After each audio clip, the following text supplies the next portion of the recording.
నమస్తే, welcome to SRK news. ఈనాటి వార్తా విశేషాలు.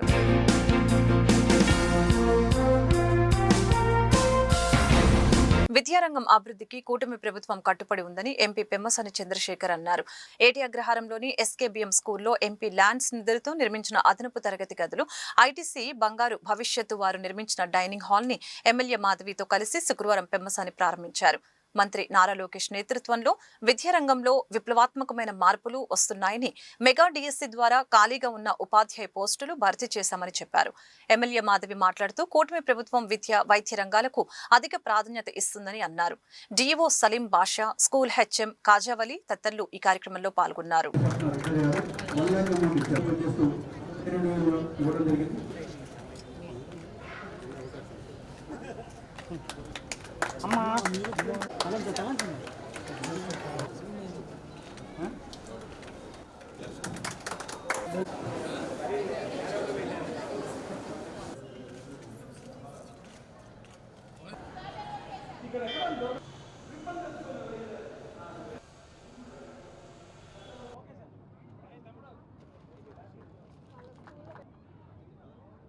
మీరు ఈరోజు చూస్తే ఒక మధ్యతరగతి కుటుంబానికైనా పేదవారికైనా కూడా మూడు ముఖ్యమైన సమస్యలు. అంటే నేను పెరిగిన వాతావరణానికి కానీ, నేను సమాజం మీద నాకున్నటువంటి అవగాహనలో కానీ, ఒకటి పిల్లల స్కూల్ ఫీజులు, రెండోది ఆరోగ్యం, ఏదైనా హాస్పిటల్కి వెళ్తే బిల్లులు, మూడోది సొంత ఇంటి కల. ఈ మూడే ప్రతి మనిషికి కూడా భారమైనటువంటి పరిస్థితి. అయితే స్కూలు మరి ఈ రోజున చాలా గవర్నమెంట్ స్కూల్స్ ఉన్నాయి, విపరీతమైన శాలరీస్ కూడా ఉన్నాయి వాళ్ళందరికీ. అయినప్పటికీ గవర్నమెంట్ స్కూల్స్లో ఎన్రోల్మెంట్ తగ్గటం, గవర్నమెంట్ స్కూల్స్లో ఫెసిలిటీస్ లేకపోవటం, దీంతో ఎక్కువ మంది ప్రైవేటు విద్యకు వెళ్ళటం, ఇలా రకరకాల కారణాలు. ఇప్పుడు మేము కూడా 9వ తరగతి వరకు గవర్నమెంట్ స్కూల్లో చదువుకున్నాం, అయినా కూడా ముందుకు వెళ్ళాం. యాక్చువల్గా గవర్నమెంట్ స్కూల్లో చదువుకుంటేనే సమాజంలో ఉన్నటువంటి అన్ని వర్గాల ప్రజలు మీకు పరిచయం అవుతారు, వాళ్ళ బాధలు తెలుస్తాయి, ఒక నిజమైనటువంటి జీవితాన్ని గడుపుతారు. అందులో ఉద్దేశంగా ఈరోజు నారా లోకేష్ గారిని తీసుకున్నా కూడా ఆయన కూడా అతి కష్టమైనటువంటి విద్యాశాఖను తీసుకొని అనేక రకాల సంస్కరణలు తీసుకొస్తూ ఉన్నారు. పేరెంట్ టీచర్ కాన్ఫరెన్స్ అయితే కానీ, లీప్ అని స్పెషల్గా ప్రోగ్రాం పెట్టడం కానీ, పిల్లలకి మంచిగా మార్కులు వచ్చే విధంగా 100 డే 10th క్లాస్ ప్రోగ్రామ్స్ పెట్టడం కానీ, అదేవిధంగా నిడమర్లో ఒక ఇంటర్నేషనల్ స్టాండర్డ్ మోడల్ స్కూల్ తయారు చేయటం కానీ, ఇలా రకరకాల డిఎస్సి రిక్రూట్మెంట్ తోటి టీచర్స్ అన్నీ ఎక్కడ గ్యాప్ లేకుండా చేయటం కానీ, వారి స్థాయిలో వారు తీసుకొస్తూ ఉన్నారు. అదేవిధంగా మా స్థాయిలో మేము చేయగలిగినంత, అంటే ఒక ఎంపీగా మాకెంత ఒక 5 కోట్లే ఉంటాయి ఫండ్స్ ప్రతి సంవత్సరానికి. ఒక నియోజకవర్గానికి వచ్చేటప్పటికి ఒక 70 లక్షలు ఇవ్వగలుగుతాం మనం ఒక సంవత్సరానికి. అయితే ఒక పని చేయాలంటే అందరినీ కలుపుకొని సమాజంలో, ఇప్పుడు ఐటీసీ వారు ఉన్నారు, ఐటీసీ వాళ్ళు కొంత, ఎంపీ లాడ్స్ నుంచి కొంత, అదేవిధంగా ఈరోజు దాతలు ఉన్నారు, వారి నుంచి కొంత, వారికి కూడా ధన్యవాదాలు చెప్పాలి. ఎందుకంటే వాళ్ళు చిన్న చిన్న ఉద్యోగాలు చేసుకుంటున్నా కూడా ఒక్కొక్కళ్ళు, అంటే ఇక్కడ పనిచేసే టీచరే ఒక 30,000 రూపాయలు ఇవ్వటం కానీ, అంటే రకరకాల వ్యక్తులు ఉన్నారు. ఈ మన్నవ బాపయ్య గారి కుటుంబం 1,35,000, తిరుపతి రెడ్డి గారు 1,00,000 రూపాయలు, మున్నంగి శ్రీనివాసరెడ్డి గారు 30,000, ఇట్లా రకరకాల 3.5 లక్షలు వాళ్ళు.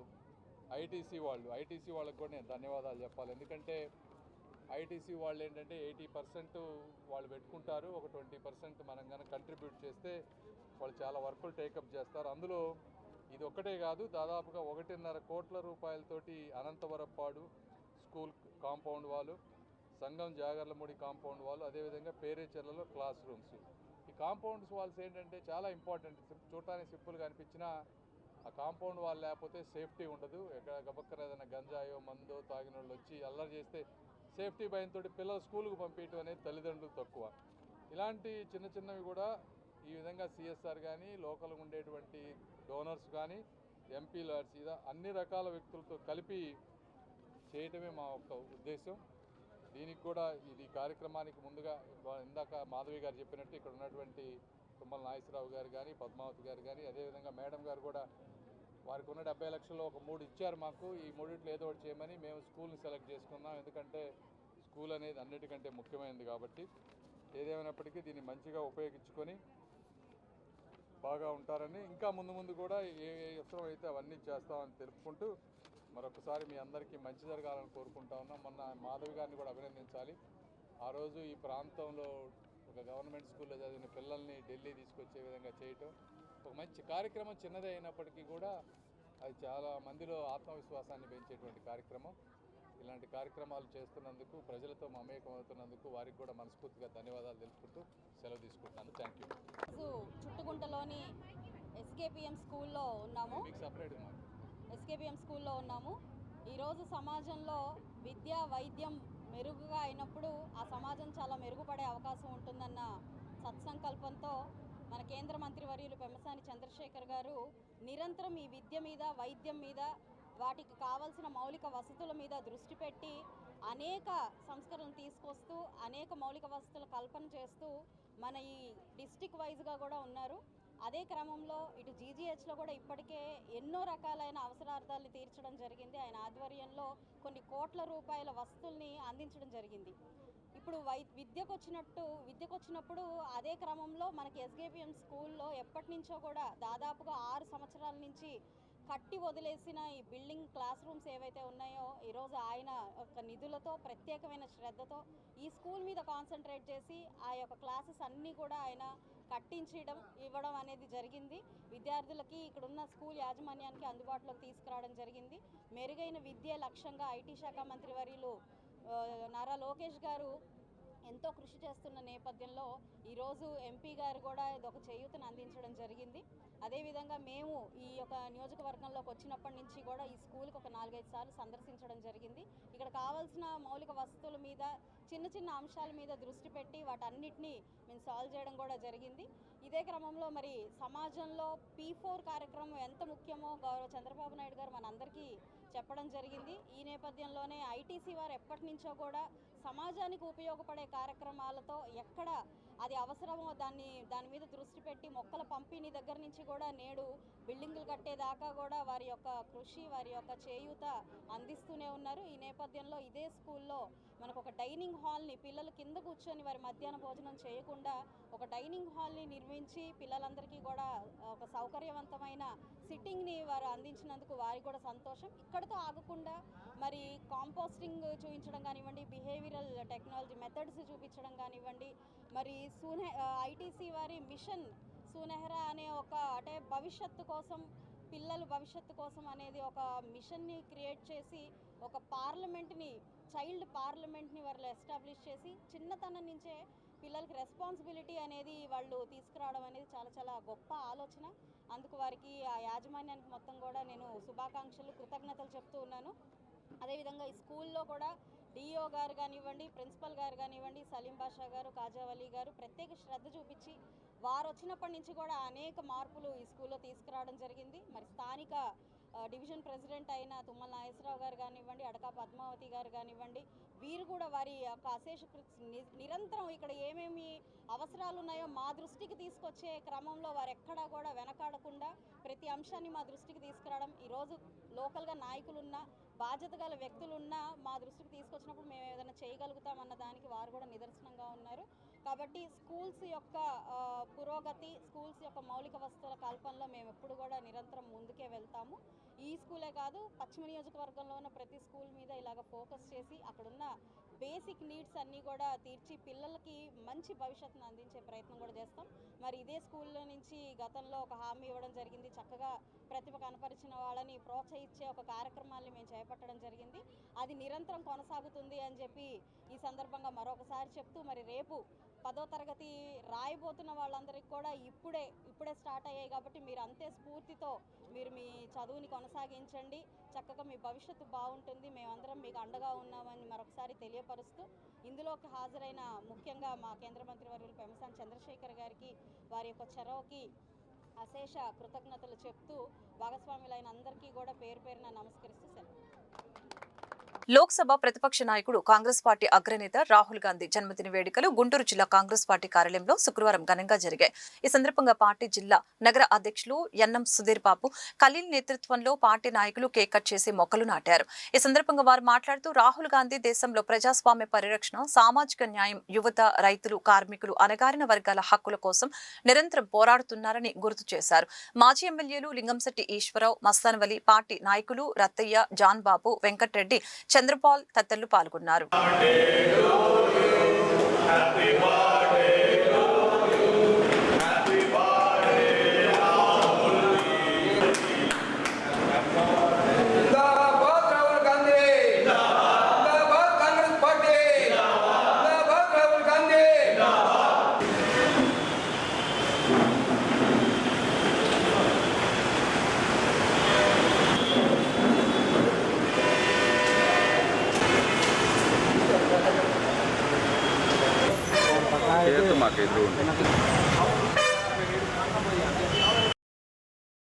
ఈరోజు గుంటూరు జిల్లా కాంగ్రెస్ పార్టీ కార్యాలయంలో రాహుల్ గాంధీ గారి జన్మదిన వేడుకలు జరుపుకోవడం చాలా సంతోషంగా ఉంది. ఈ దేశం కోసం ప్రాణాలు సైతం లెక్క చేయకుండా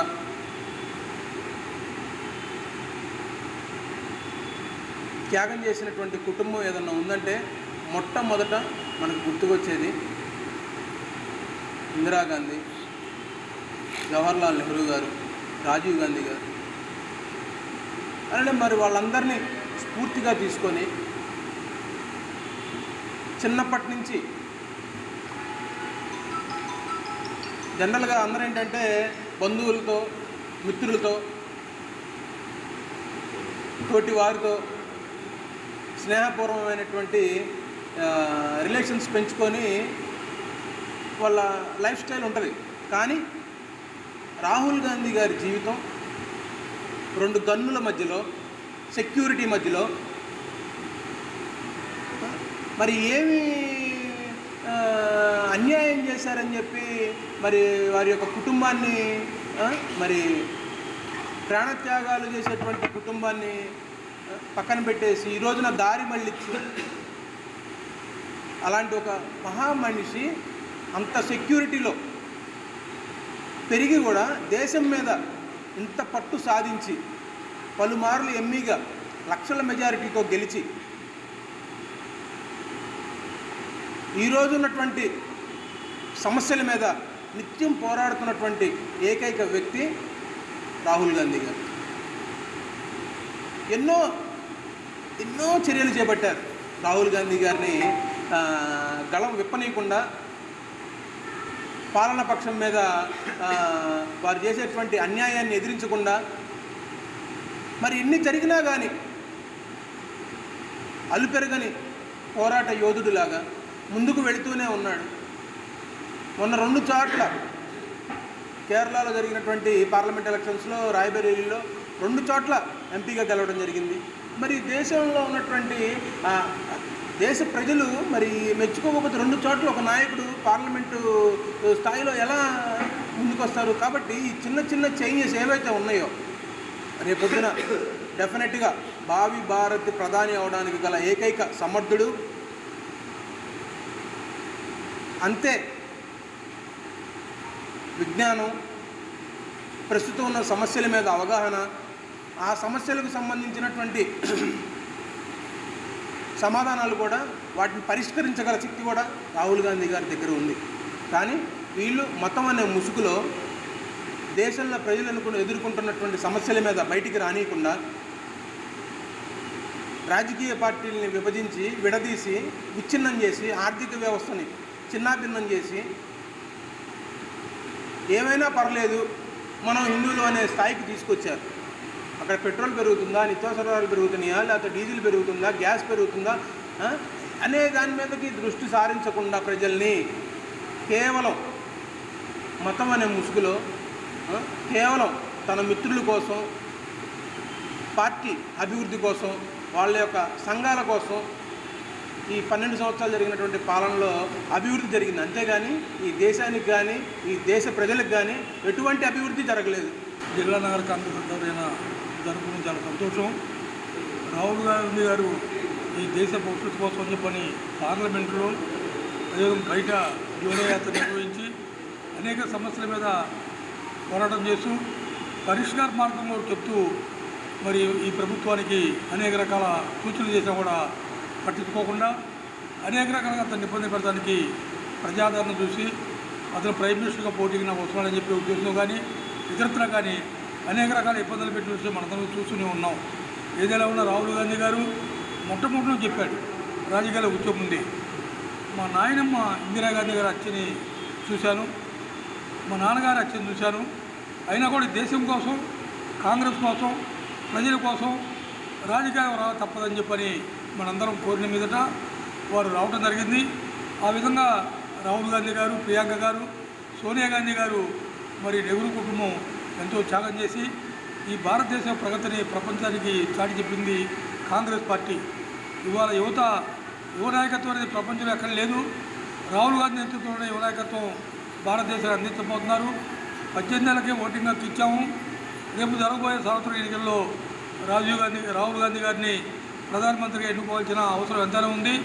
తద్వారా ఈ దేశ భవిష్యత్తు కాపాడుకోవాల్సిన పరిస్థితి అని చెప్పి అందరికీ మనం చేస్తూ మీరందరూ కాంగ్రెస్కి అండగా ఉండి కాంగ్రెస్ గెలిస్తే మీకు అండగా ఉండదని చెప్పి మనం చేసుకుంటూ లింగంశెట్టి ఈశ్వరరావు గారికి, అలాగే డీసీసీ సుధీర్ బాబు గారికి, ఇక్కడ విచ్చేసిన పెద్దలందరికీ నా హృదయపూర్వక నమస్కారం. ముందుగా ఈరోజు రాహుల్ గాంధీ పుట్టినరోజు జన్మదిన శుభాకాంక్షలు తెలియజేస్తున్నాను. ఈ గుంటూరు నగర కాంగ్రెస్ ఆధ్వర్యంలో ఈ కార్యక్రమం జరిగింది. అలానే ఆయన విషయంలో రాహుల్ గాంధీ గారు మనకు సంఘటన సృజన్ అభియాన్ అనే కార్యక్రమం చేపట్టడం జరిగింది. ఆ సెలక్షన్లోనే మనం సెలెక్ట్ అయ్యాము. ఆయన వికారాబాద్కు వచ్చిన సందర్భంగా మాకు ఆయనతో పాటు ఫోటో దిగడం చాలా అదృష్టంగా భావిస్తున్నాను. ఈ అవకాశం ఇచ్చిన పెద్దలందరికీ నా హృదయపూర్వక ధన్యవాదాలు. కూటమి పాలనలో బీసీలకు రక్షణ లేకుండా పోయిందని వైసీపీ బీసీసీఎల్ గుంటూరు జిల్లా అధ్యక్షులు తాడిపోయిన వేణుగోపాల్ అన్నారు. బృందావన్ గార్డెన్స్ లోని వైసీపీ జిల్లా కార్యాలయంలో శుక్రవారం బీసీ నాయకులతో కలిసి వేణుగోపాల్ మాట్లాడారు. కారుమూరి సునీల్ అక్రమ అరెస్టుని తీవ్రంగా ఖండించారు. అదేవిధంగా ఇటీవలే ప్రకాశం జిల్లాలో గొర్రెలు కాసుకుంటున్న యాదవులపై జరిగిన దాడి, అక్రమ కేసులను తీవ్రంగా ఖండించారు. 2024 ఎన్నికల సమయంలో బీసీలే మాకు బలమని చెప్పిన కూటమి ప్రభుత్వం ఇప్పుడు బీసీలకు వెన్నుపోటు పొడుస్తుందని మండిపడ్డారు. వైసీపీ బీసీ విభాగం నగర అధ్యక్షులు పల్లపు మహేష్ బాబు, పార్లమెంట్ ఉపాధ్యక్షులు సిరిపోయిన అవినాష్, బీసీ నేతలు రవి యాదవ్, అరవింద్, వసంత్, పోకల వెంకటేశ్వరరావు, పలగాని రమేష్, నాగరాజు, విజయ్, ఆదిశేషు, భాస్కర్, దాసరి శ్రీకాంత్ యాదవ్, తాళ్ళూరి శ్రీనివాస్, మున్నా, రమేష్ పలువురు పాల్గొన్నారు.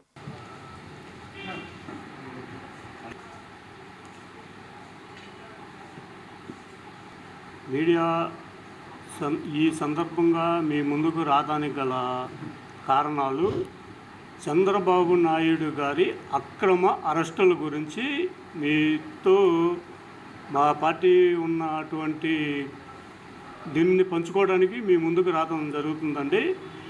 ముందుగా చంద్రబాబు నాయుడు గారిని ఒక్క క్వశ్చన్ అడుగుతున్నానండి మీ ద్వారా. చంద్రబాబు నాయుడు గారు అధికారంలోకి ఎలా వచ్చారనేది తర్వాత సంగతి. అధికారంలోకి వచ్చి 2 సంవత్సరాలు అవుతున్నది. ఈ 2 సంవత్సరాల కాలంలో వైఎస్ఆర్సీపీ కాంగ్రెస్ పార్టీ నాయకుల మీద ఎంతమంది మీద మీరు తప్పుడు కేసులు బనాయించారు? అందుట్లో ఎన్ని నిరూపించగలిగారు? ఒక్క కేసు అన్నా సరే మీరు నిరూపించగలిగారా? ఇవాళ నిన్నగాక మొన్న ఏలూరు ఎంపీ కంటెస్టెడ్ అభ్యర్థి కారుమూరి సునీల్ కుమార్ గారిని తప్పుడు కేసులో అరెస్టు చేయడం జరిగింది. మీరు ఈ బీసీలు మీకు దూరం అవుతున్నారనే భావన మీరు గ్రహించి ఈ బీసీలని ఎలాగైనా సరే తప్పుడు కేసుల్లో ఇరికించి భయభ్రాంతులకు గురి చేసి బీసీలందరినీ మీ వెంబడ తిప్పుకోవాలనే భ్రమలో నుంచి మీరు ముందు బయటికి రావాలండి. చంద్రబాబు నాయుడు గారు మీకు ప్రజలు అధికారం ఇచ్చింది. చేతనైతే మంచి పనులు చేయండి, చేతకాకపోతే ఈ బీసీ బిడ్డలనే మీరు భయపెట్టి మీ పక్కకి తిప్పుకోలేరు.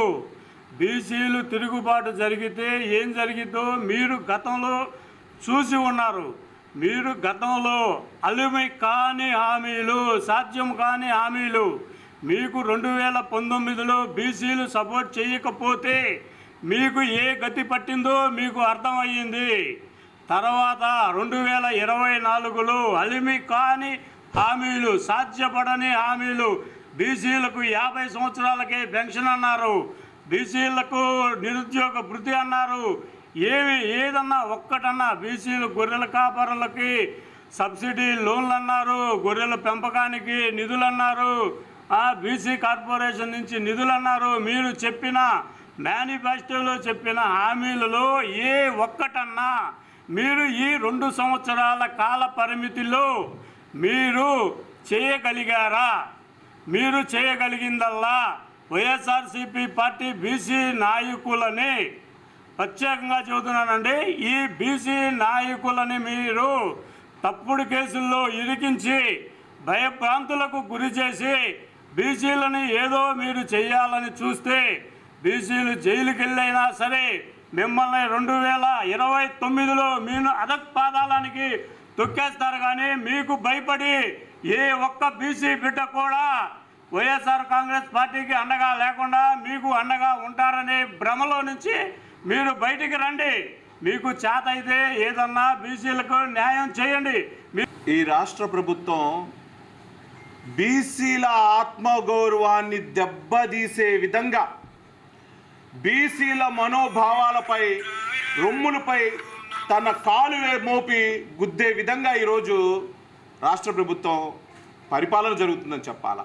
ఈ రాష్ట్రంలో అత్యంత ప్రాముఖ్యత కలిగినటువంటి, అత్యంత మెజార్టీ కలిగినటువంటి బీసీ ఓట్లతో గద్దెనెక్కి ఇవాళ ఆ బీసీలనే పెడచెవన పెడుతూ ఆ బీసీల పైన కక్షపూరిక రాజకీయం చేయటం ఎంతవరకు కరెక్ట్ అని అడుగుతాను.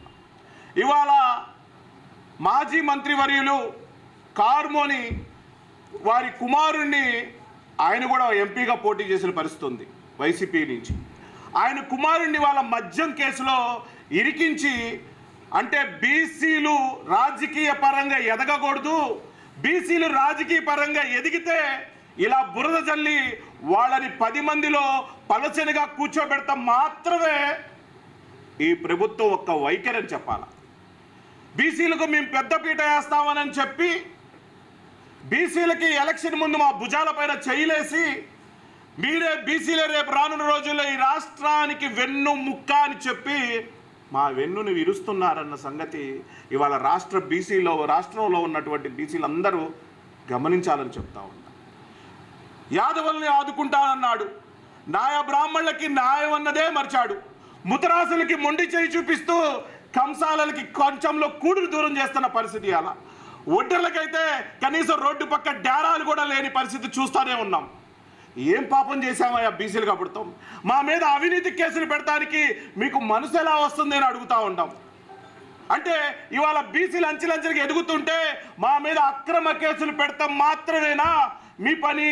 ఈ రాష్ట్రంలో బీసీలకి రాజకీయ పరంగా ఎదిగే అవకాశాన్ని మీరు కలిగించరా? ఎదుగుతున్న బీసీల పైన బురద చల్లుతూ ఉంటారా? ఇవాళ కార్మోని గారి వాళ్ళ అబ్బాయి సునీల్ని హైదరాబాద్లో అరెస్ట్ చేశారు. అతను ఒక బీసీగా పుడితే అతను చేసిన తప్పు. అదేమనంటే ఇవాళ ప్రభుత్వం మీది కేసులు పెట్టేది మీరు, అక్రమంగా మీరు దాన్ని భూతద్దంలో చూపించేది మీరు.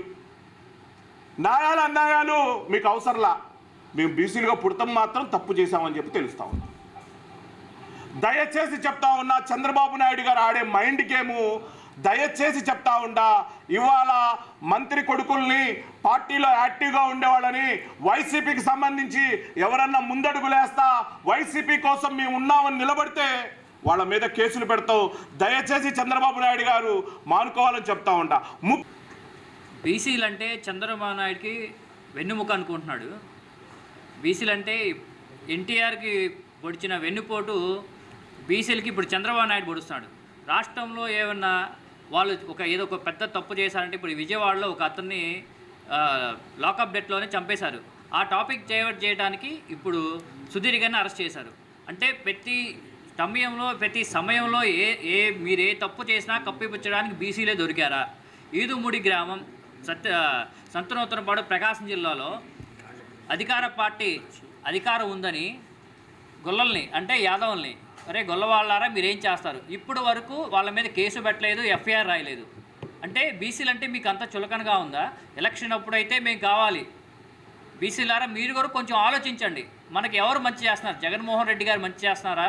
మనకి ఎన్నో పథకాలు ఇచ్చారు.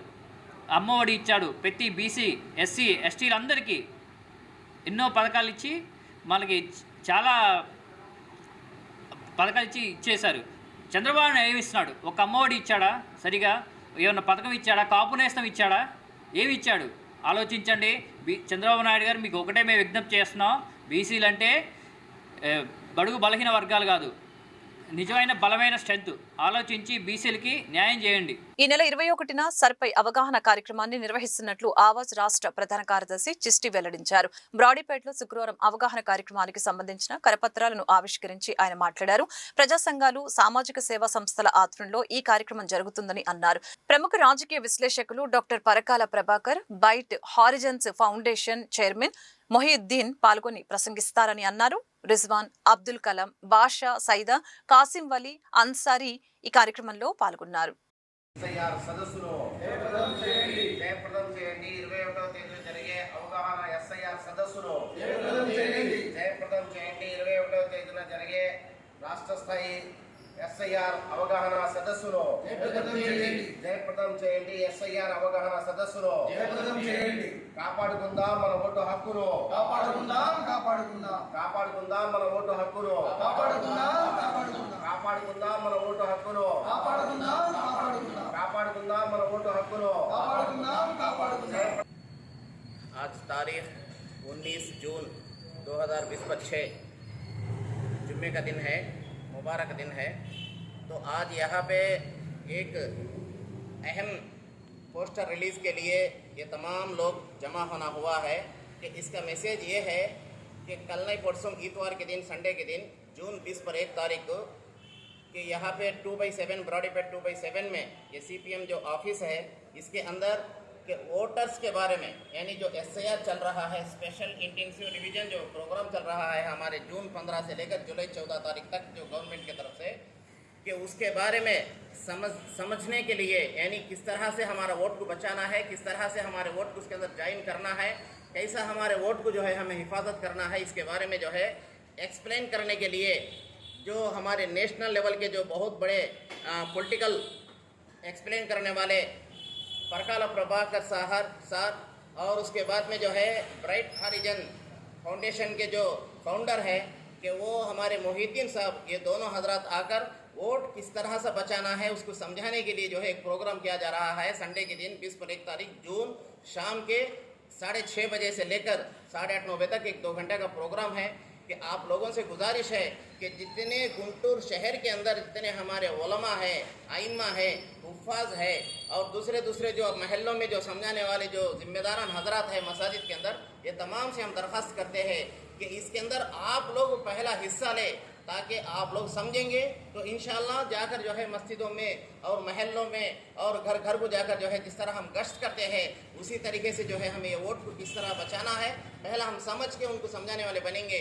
ये भी एक दिन का काम है, ये कोई दिन का काम से कम नहीं है कि जो भी हालात इस उम्मत के ऊपर आते हैं इस हिंदुस्तान के अंदर SIR के जरिए से हमारे वोट को खतरा है, वोट निकालने की कोशिश कर रहे हैं। अगर वोट निकल जाएगा तो फिर ये खतरा जो है शुरू होकर ये वायरस जो है सिटीजनशिप को भी खतरा होगा।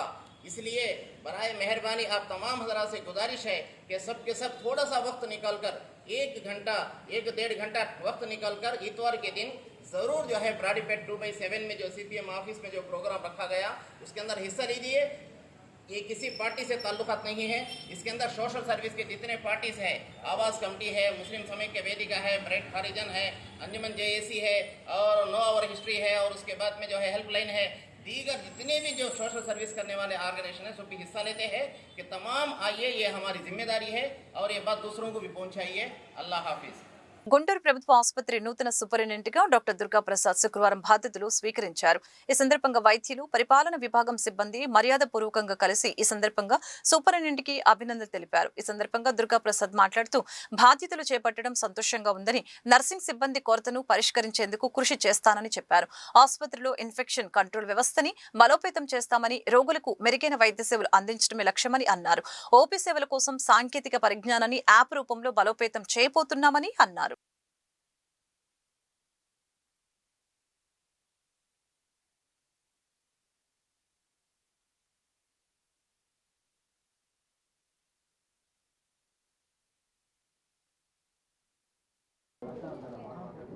మొట్టమొదటిగా నేను అనుకుంటుంది ఏంటంటే first sanitation, quality of services, infection control, ఈ రెండు కూడాను మనకి మేజర్ ప్రాబ్లమ్స్. ఇప్పుడు ఎక్కడైనా సరే మనం ఒక సర్జరీ కానీ లేకపోతే ఒక మెడికల్ ట్రీట్మెంట్ కానీ సక్సెస్ అవ్వాలంటే మెయిన్గా ఇన్ఫెక్షన్స్ అనేవి చాలా ఎక్కువగా ఉన్నాయి. మనకి ఛాలెంజ్ ఏంటంటే ఇక్కడ మన హాస్పిటల్లో ఫ్లోటింగ్ పాపులేషను, ఎక్కువ rush and limited resources.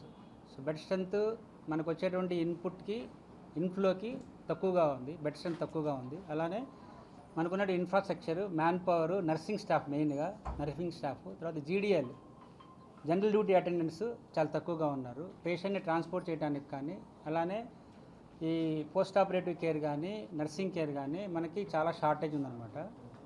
So ఇటువంటి మినిమం రిసోర్సెస్ తోటి మనం మ్యాక్సిమం అవుట్పుట్ ఎలా చేయాలనేది ఒక ఛాలెంజ్ నాకు. సో ఈ ఛాలెంజ్ ఎలా అధిగమిస్తాననేది ప్రాక్టికల్గా నేను చేస్తే కానీ మనం చెప్పలేము. ఇదొకటి ఛాలెంజ్. తర్వాత ఇన్ఫెక్షన్ కంట్రోల్ అనేది చాలా ఇంపార్టెంట్. ఇప్పుడు వాష్రూమ్స్ కానీ టాయిలెట్స్ కానీ వీటన్నిటిలో కూడాను శానిటేషన్ వాళ్ళు చేస్తున్నారు. బట్ స్టిల్ కొంత ఫ్లోరింగ్ కానీ టైల్స్ కానీ యాజ్ పర్ NABH స్టాండర్డ్ ప్రకారంగా కొంచెం తక్కువగా ఉన్నాయి. అట్లనే మనకి యూసేజ్ చేసేటువంటి కెమికల్స్ ఏదైతే ఉన్నాయో మనకి గవర్నమెంట్ ఇచ్చిన నామ్స్ ప్రకారం ఒక రకంగా ఉన్నాయి, అట్లనే NABH ప్రకారంగా ఒక రకంగా ఉన్నాయి.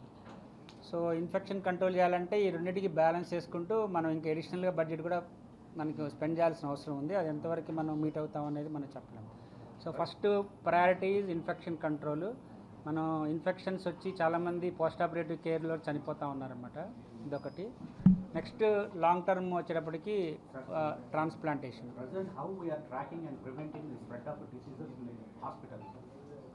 ప్రజెంట్లీ అండి, ప్రజెంట్లీ ఇప్పుడు శానిటేషన్ వాళ్ళు బాగానే చూస్తున్నారు. బట్ అదే ఛాలెంజ్ చెప్తున్నాం మీకు. That's what I'm saying. So now it is a challenge for me and also for previous also. We're finding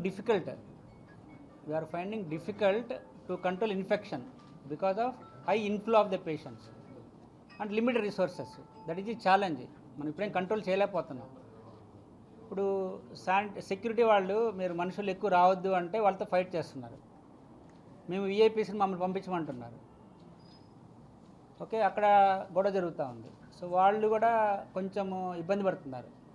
అట్లనే పొలిటికల్ ప్రెషర్స్ కూడా ఉంటున్నాయి లోపలికి పంపించాలని. సో ఇన్ఫెక్షన్ కంట్రోల్ అనేది మన పబ్లిక్ కూడా ఉండాలి. అలాగే మనకు ఉన్నటువంటి స్టాఫ్ కూడా తక్కువగా ఉన్నారు కాబట్టి that's what I'm saying. So we're going to take some measures. How we have to take అనేది దట్ ఈజ్ SOPs ఉంటాయి, స్టాండర్డ్ ఆపరేటింగ్ ప్రొసీజర్స్ ఉంటాయి. ఆ స్టాండర్డ్ ఆపరేటింగ్ ప్రొసీజర్స్ ద్వారా మనం కొన్ని గైడ్లైన్స్ పెట్టుకొని అది ఎక్కడైనా సరే మనకి లిమిటేషన్ ఉంటాయి కనుక దాన్ని హాస్పిటల్ డెవలప్మెంట్ కమిటీలో పెట్టుకొని మనకి ఏమైనా ల్యాగ్స్ ఉన్నా కానీ బాటిల్ నెక్స్ ఉన్నా కానీ వాటిని క్లియర్ చేసుకోవడానికి ప్రయత్నం చేస్తాం. So it is a challenge. So how we have to encounter, how we have to overcome అనేది what I'm saying now. So first identification of the problem. So keeping this problem under the purview of HDS. So దాంట్లో కొన్ని budget related ఉంటాయి.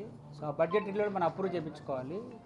there are so many corporate social responsibility companies, CSR funds, they can support us. Just now I was talking to another person. So he was asking me, do you need any help in CSR? So I first told same thing. So once this is technical issues ఉన్నాయని చెప్పినా కానీ ఇది మన central government చేయాల్సిన విషయం అని చెప్పేసి వాళ్ళు ప్రొలాంగ్ చేస్తున్నారు. ఎప్పటికప్పుడు ఇమీడియట్గా సాల్వ్ అవటం లేదు. So identified so many problems. పేషెంట్కి వాళ్ళ డేటాని వాళ్ళు చూసుకోవాలంటే రిస్ట్రిక్షన్స్ ఉన్నాయి. అలానే ఒక పేషెంట్ ఓపీలో అక్కడ న్యూ ఓపీ జనరేట్ చేయడానికి కంపల్సరీగా ఒక డెస్క్లో చేయాలి. అదే ఓల్డ్ ఓపీ జనరేట్ చేసుకోవడానికి పేషెంటే వాళ్ళ యాప్లోనే వాళ్ళ యాప్లోనే అపాయింట్మెంట్ తీసుకొని డైరెక్ట్గా అదే డిపార్ట్మెంట్కి వెళ్ళిపోవచ్చు. ఫర్ ఎగ్జాంపుల్ ఇప్పుడు మాకు ఆంకాలజీ ఉంది లేదా న్యూరాలజీ ఉంది, వాళ్ళు ఆల్రెడీ క్రానిక్ పేషెంట్ ఉంటారు. అంటే రెగ్యులర్గా వచ్చేవాళ్ళే, బీపీ షుగర్ ఇవి చూసుకోవడానికి ఉంది, రెగ్యులర్గా వచ్చేవాళ్ళే ఉంటారు. వాళ్ళు ఫస్ట్ రిజిస్ట్రేషన్ చేసుకున్న తర్వాత మళ్ళీ వాళ్ళు యాప్లోనే అపాయింట్మెంట్ తీసుకొని ఆ టోకెన్ నెంబర్ తీసుకొని ఇక్కడికి వస్తే డాక్టర్ కనుక అదే టోకెన్ నెంబర్ తోటి చేయగలిగితే అక్కడ ఓపీ రష్ అనేది తగ్గిపోతుంది. ఈ వార్తలు ఇంతటితో సమాప్తం. మరొక బులెటిన్ మళ్ళీ కలుద్దాం. నమస్కారం.